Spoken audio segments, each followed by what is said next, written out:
Mercredi 23 octobre 2024. Lecture de la lettre de Saint Paul apôtre aux Éphésiens. Au chapitre 3, versets 2 à 12. Frères, vous avez appris, je pense, en quoi consiste la grâce que Dieu m'a donnée pour vous. Par révélation, il m'a fait connaître le mystère, comme je vous l'ai déjà écrit brièvement. En me lisant, vous pouvez vous rendre compte de l'intelligence que j'ai du mystère du Christ.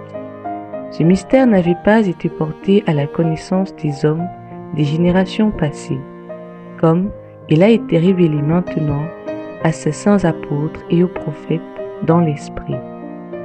Ce mystère, c'est que toutes les nations sont associées au même héritage, au même corps, au partage de la même promesse, dans le Christ Jésus, par l'annonce de l'Évangile. De cet Évangile, je suis devenu ministre par le don de la grâce que Dieu m'a accordée, par l'énergie de sa puissance.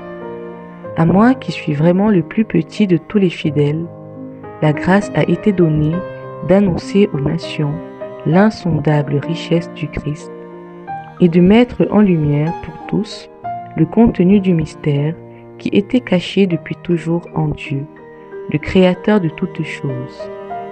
Ainsi, désormais, les puissances célestes elles-mêmes connaissent, grâce à l'Église, les multiples aspects de la sagesse de Dieu. C'est le projet éternel que Dieu a réalisé dans le Christ Jésus notre Seigneur.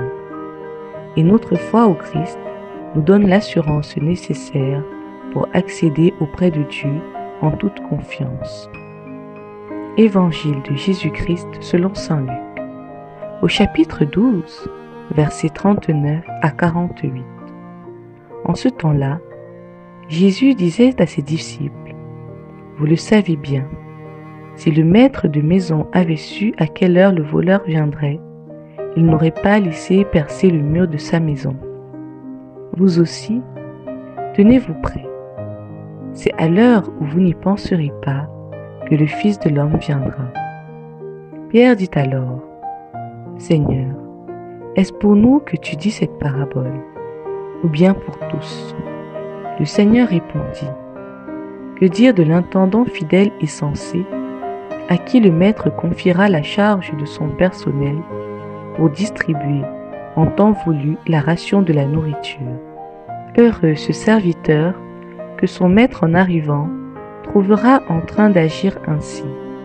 Vraiment, je vous le déclare, il établira sur tous ses biens.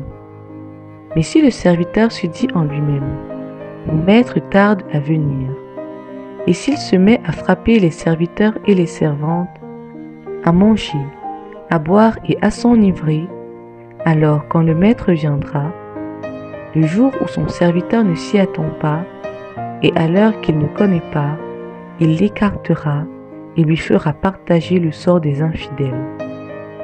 Le serviteur qui, connaissant la volonté de son maître, n'a rien préparé et n'a pas accompli cette volonté, recevra un grand nombre de coups. Mais celui qui ne la connaissait pas et qui a mérité des coups pour sa conduite, n'en recevra qu'un petit nombre. À qui l'on a beaucoup donné, on demandera beaucoup. À qui l'on a beaucoup confié, on réclamera davantage. Parole du Seigneur.